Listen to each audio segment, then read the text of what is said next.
Olá, eu sou Paula Oliveira, síndica profissional advogada em Belo Horizonte, e hoje nós vamos falar sobre a contratação das conservadoras em condomínios, os cuidados e os principais pontos de atenção.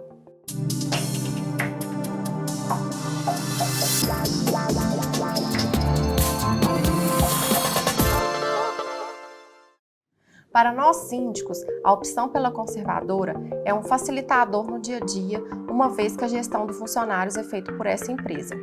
Ela é responsável pelo treinamento, pagamento, feedback, seleção e aproximadamente 36% dos condomínios no Brasil optam pela empresa de mão de obra terceirizada. Por isso, hoje falaremos sobre os cuidados na contratação da empresa conservadora, que tipo de documentação que você deve solicitar durante a vigência do contrato e outras orientações. E para falar sobre o tema, eu recebo hoje o advogado Alisson Fernandes, especialista em direito condominial e trabalhista. Seja bem-vindo, Alisson. Obrigado, Paulo. Obrigado pela oportunidade. Olá, pessoal. Bom, as conservadoras já são permitidas estarem dentro dos condomínios. Quais cuidados, Alisson, que nós devemos ter na hora de contratar a empresa? Exatamente, Paula.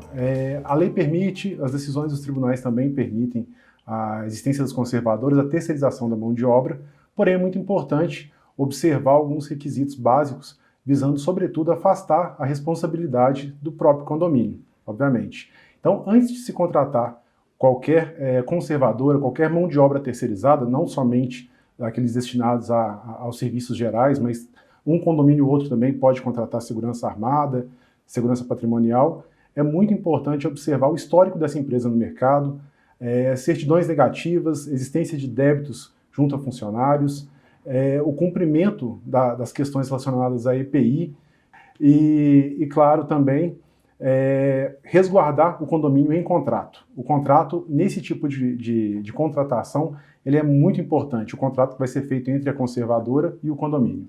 Alisson, me conta, quando a conservadora já tem processo trabalhista, que isso é comum, né? A gente estava falando sobre isso nos bastidores. Qual o cuidado que o síndico deve ter quando ele verificar que tem uma ação em andamento? Sim. Esse tipo de serviço que é prestado, as empresas que atuam no mercado, dificilmente não vão ter nenhum tipo de processo trabalhista contra elas.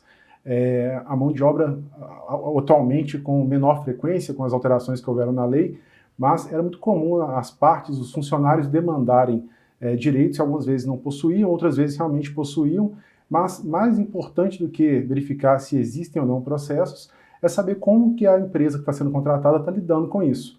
Se ela está cumprindo as suas obrigações, pelo menos perante a justiça, se ela está honrando acordos que tenha feito, se ela está conseguindo quitar condenações que aconteceram, para evitar que, subsidiariamente, o condomínio se responsabilize por isso. E após a contratação, né, assinou o contrato está em andamento, está em curso, qual o cuidado que o síndico deve ter praticamente mensalmente, né? Tá, Paula, aí é fiscalização, tá? A economia que você tem de trabalho ao terceirizar a mão de obra, obviamente você deixa de ter um setor de RH internamente, você deixa de ter aquela preocupação de cobrir o funcionário quando falta, porém, o síndico, a administração do condomínio, conselheiros, eles passam a ter esse dever de garantir, de fiscalizar o cumprimento das normas, o cumprimento das obrigações trabalhistas por parte da empresa. Então, basicamente, tem que verificar lá pagamento de salário, se está em dia, se os contra-cheques estão assinados pelos funcionários, se os depósitos de FGTS estão sendo realizados, recolhimento de INSS, isso é muito importante, tá? Obviamente nós temos outras questões a serem observadas também, mas assim, o básico, pelo menos isso. E uma coisa que eu faço às vezes, quando o funcionário é de conservador, é perguntar pro funcionário. E aí, você já verificou lá pelo aplicativo se estão depositando o seu FGTS, seu INSS direitinho? Eu sempre gosto de perguntar porque é um cuidado, né? Mesmo a gente recebendo a documentação, eu acho que é interessante o próprio funcionário também nos falar se isso está tudo certo, né? É a via mais curta, realmente. O condomínio com a conservadora, ele pode sofrer ações trabalhistas, né? Ele pode ser acionado judicialmente? Como que isso funciona na prática? Pode sim, Paula. Evitando, obviamente, o juridiquês, eu acho que a gente precisa...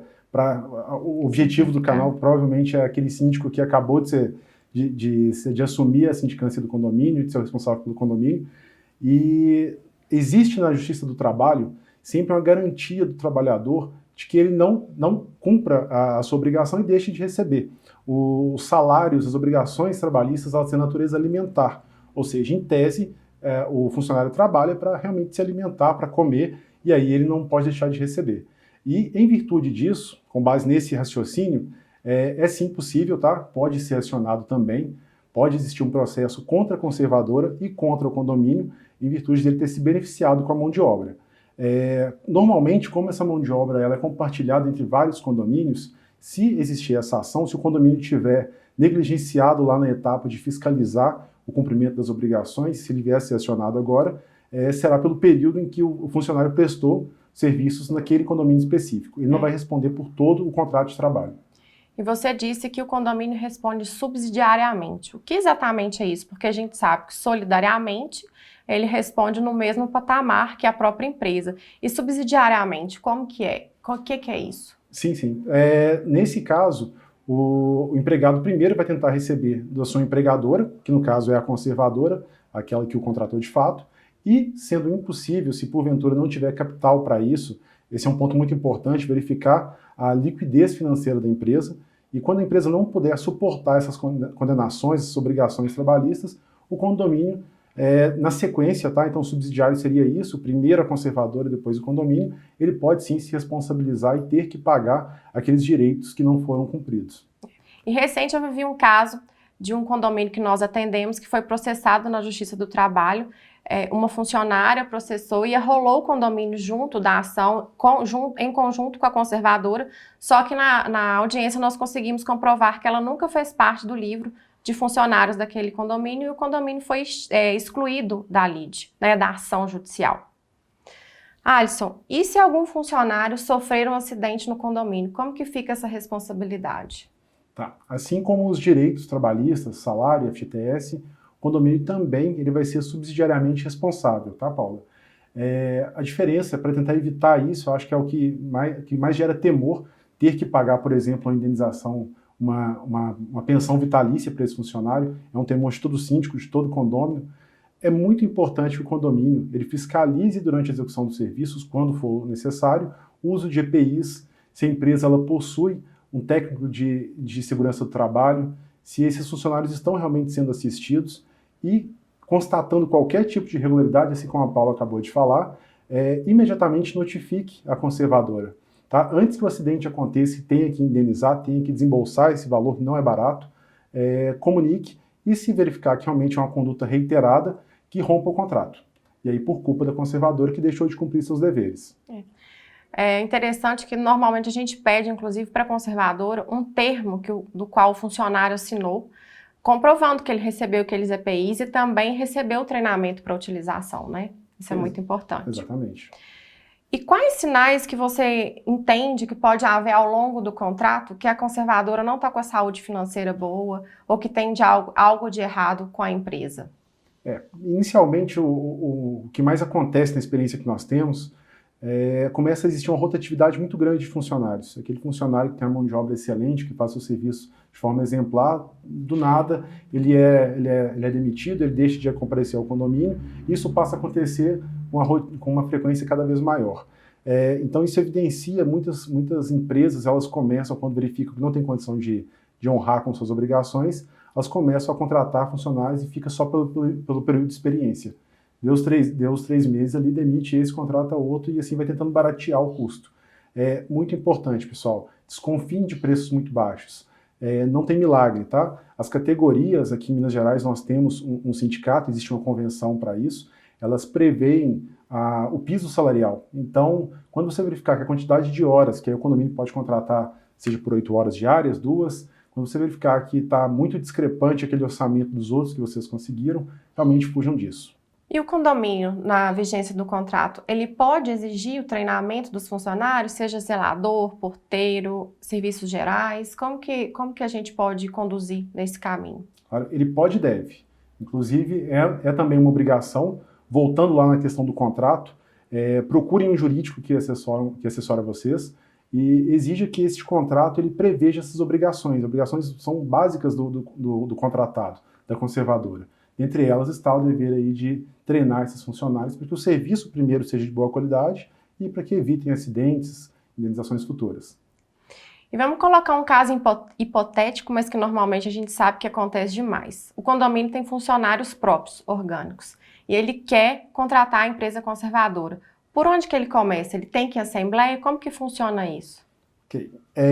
Em tese, tá? A gente for analisar a previsão legal e as convenções, a maior parte delas não define a obrigação de ter uma assembleia para esse fim.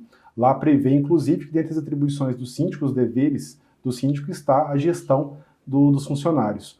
Porém, pela experiência que nós temos, como normalmente é um investimento de alto valor, é sempre recomendável levar isso para a Assembleia sim.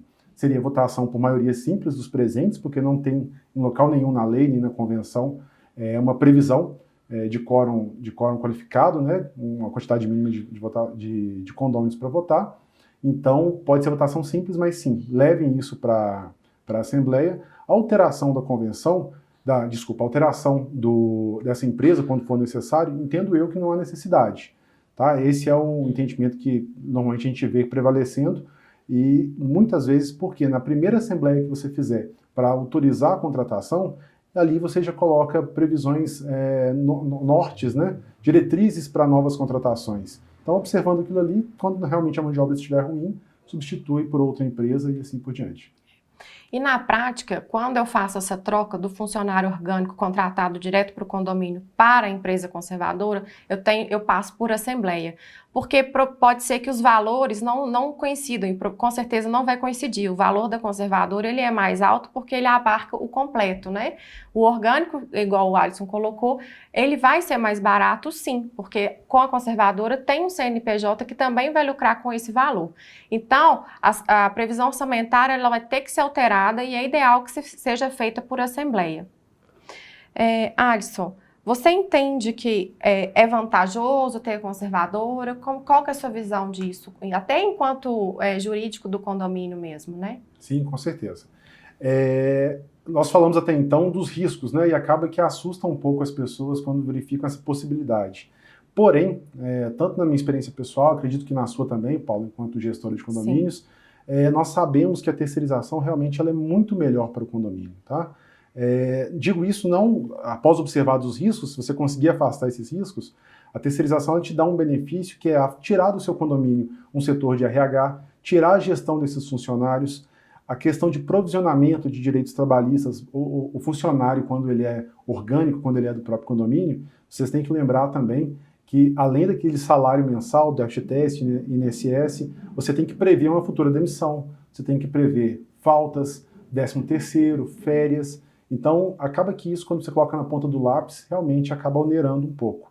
Então, fazendo uma boa gestão desse contrato, garantindo que as cláusulas do contrato com a conservadora sejam cumpridas, eu entendo particularmente que realmente é uma opção muito melhor do que a contratação direta.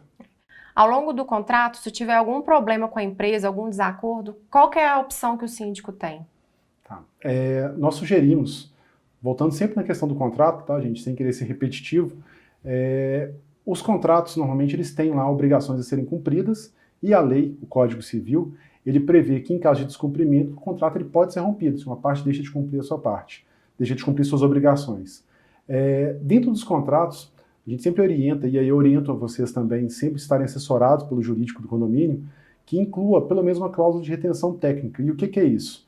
Cláusula de retenção técnica normalmente é um valor, um percentual mensal que o condomínio deixa de repassar para a empresa, mas se obriga a manter em sua posse. Então, ele fica segurando aquele dinheiro ali para, ao final do contrato, se realmente não tiver nenhum tipo de irregularidade, ele faz o repasse para a empresa que foi contratada.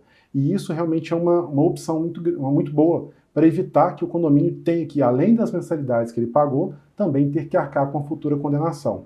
Nós aqui nos bastidores estávamos falando de um exemplo que nós recebemos lá no escritório, a Noélio Arca Fernandes Charmer Advogados, de uma empresa muito conceituada em Belo Horizonte, que trabalhava com segurança privada, segurança armada, e essa empresa, no início da pandemia, ela teve muita dificuldade financeira, porque ela atendia grandes clientes, e o condomínio tinha um dever para com ela de pagar uma fatura mensal na casa de R$100 mil, porém, nós tomamos conhecimento que os funcionários não estavam recebendo salário, FGTS, vale transporte, e aí, naquele caso, foi uma crise, uma situação extrema, nós tivemos que procurar a empresa, fazer um aditivo contratual para que nós pudéssemos repassar esses pagamentos diretamente para os funcionários. Isso não é interessante, isso aí foi um remédio. O ideal é a gente ter sempre a prevenção. E a prevenção, como nós já dizemos, realmente é a fiscalização do contrato muito de perto e documentar tudo. Notifique se a empresa estiver descumprindo e busque sempre, quando você verificar que não tem como uma forma de solucionar amigavelmente, melhor romper o contrato e pagar diretamente para o empregado. Nesse caso, você disse que também um dos sócios da empresa teve um bloqueio, né? É esse caso? Esse foi um outro exemplo, que inicialmente a conservadora havia sido acionada, ela não teve condições de quitar nem na justiça, nem por meio de um acordo, aquilo que estava sendo requerido dela, e o condomínio não tinha conhecimento de nada, ele foi surpreendido com um bloqueio judicial em sua conta.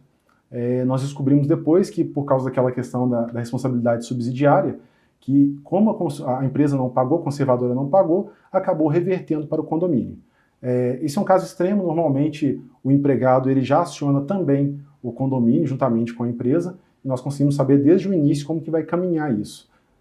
Não é trivial mesmo. Importante a gente ter esses cuidados no momento da contratação, assim como o Alisson pontuou bem, mas eu ainda sou a favor, né, da conservadora na gestão do dia a dia do condomínio. É um facilitador, assim como eu coloquei no início do programa, na nossa gestão com os funcionários. Alisson, uma mensagem final. Pessoal, a gente volta a falar sobre o tema e eu entendo que realmente o que a Paula disse aqui, a conservadora, a terceirização da mão de obra pode ser uma ajuda muito grande para o síndico.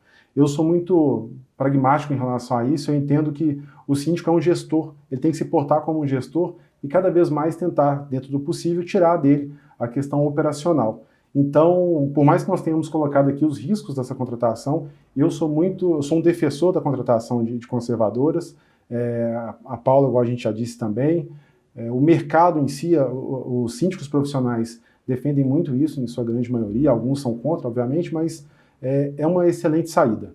Tá? É uma forma de você fazer o condomínio funcionar, do condomínio estar satisfeito, de ver o condomínio limpo, organizado, sem que você tenha que criar uma empresa dentro do condomínio para gerir tudo isso.